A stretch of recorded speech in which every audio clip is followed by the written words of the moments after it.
Y'all, this is Old Paths with Backpacking Florida. I had a question from one of my brothers in Christ about how I take care of my food while I'm out on the trail, meaning how do I keep it away from the critters? So I'm going to show you all today how I hang a bear bag.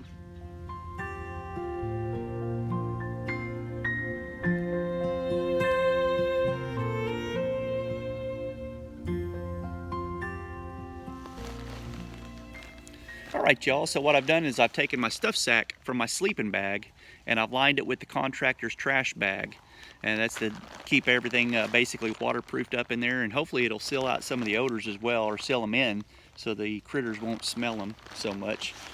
And I've got a stuff sack here that I keep my 550 cord in,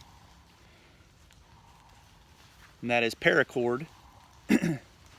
And I had about 100-foot length, and what I've done is I've cut sections off of it. I've used sections for clotheslines and sections for bear bags. So I took a big long length, probably 50 feet or more, and I used that for my bear bag and with the drawstring pouch. So the drawstring pouch that I carry all this in, I try to find a rock or something heavy on trail around camp, and I'll stuff that inside my stuff sack.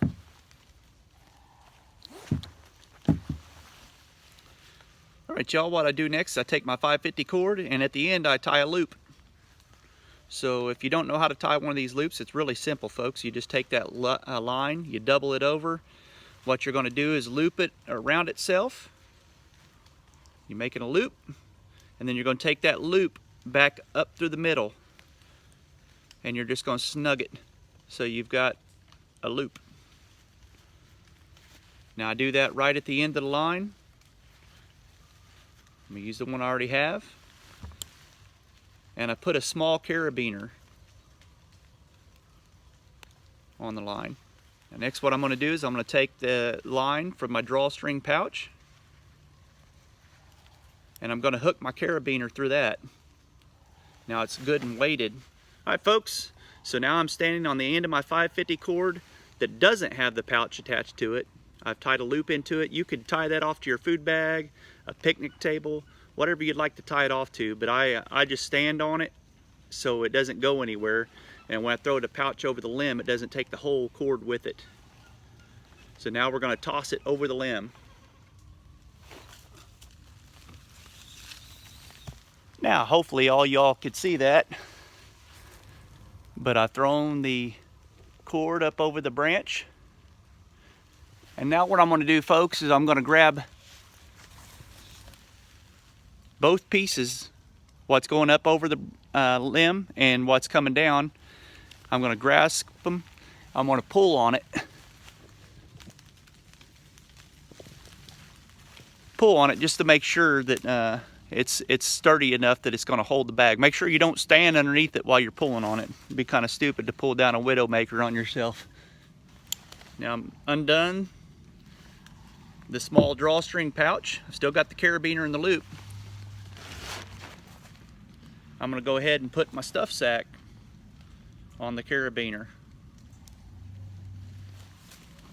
Now I'm going to go to the other end of the 550 cord where I've tied that loop that I was standing on, and I'm going to run it through the carabiner. So I've got the 550 cord through the carabiner, and now I'm just going to pull it up. That's an important step, folks.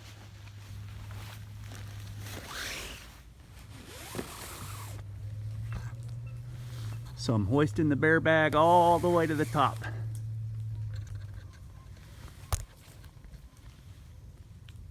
Or as close as I can get it. Now what I'm going to do is I'm going to take this 550 cord, I'm going to tie another loop in it. Now I've already done that. What you want to do is you want to reach about as high as you can get, and you tie one of these loops in the line, and that's going to be for your other carabiner.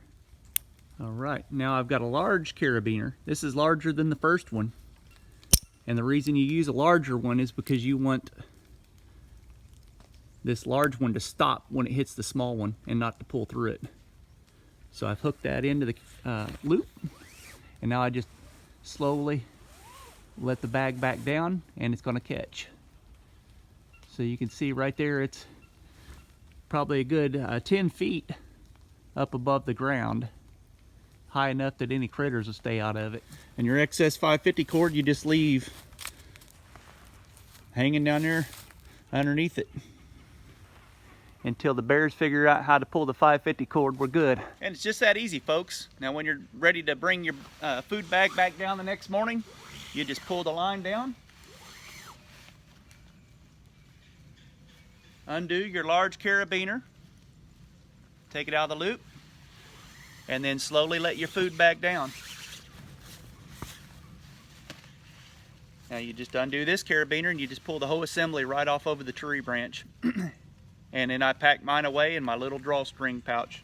Now folks, this is a good time to mention some helpful tip here is when you hoist your food bag, don't put it in something that you hold valuable. Some people put them in waterproof bags, and that's fine, but waterproof bags can be kind of expensive. This stuff sack, you know, I can stuff my sleeping bag in a waterproof bag, but this stuff sack is just a cheap stuff sack that the sleeping bag came with. And my father, when I was a young man, he bought a backpack for my younger brother, and it was a brand new backpack. And my dad thought, you know what, it's a small backpack, let's just stuff everybody's food inside this backpack and we'll hoist it up. We were in the Smokies. That next morning we got out and there had been some squirrels that had chewed holes through that new backpack and got into the food.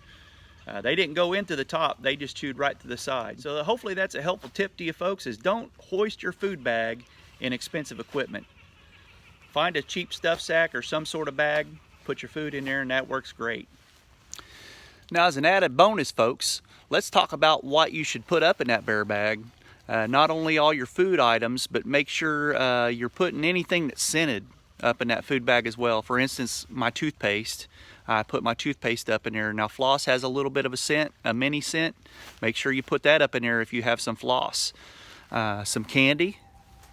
Like to put anything away that's scented that the animals might be drawn to. And make sure you go through your pack before you put everything away in your tent. Make sure you don't have any candy or any snacks in there. I've done that before.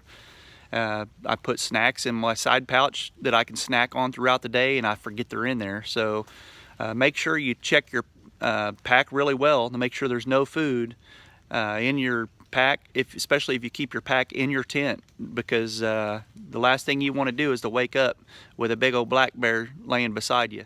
So let's do our part and not feed the bears.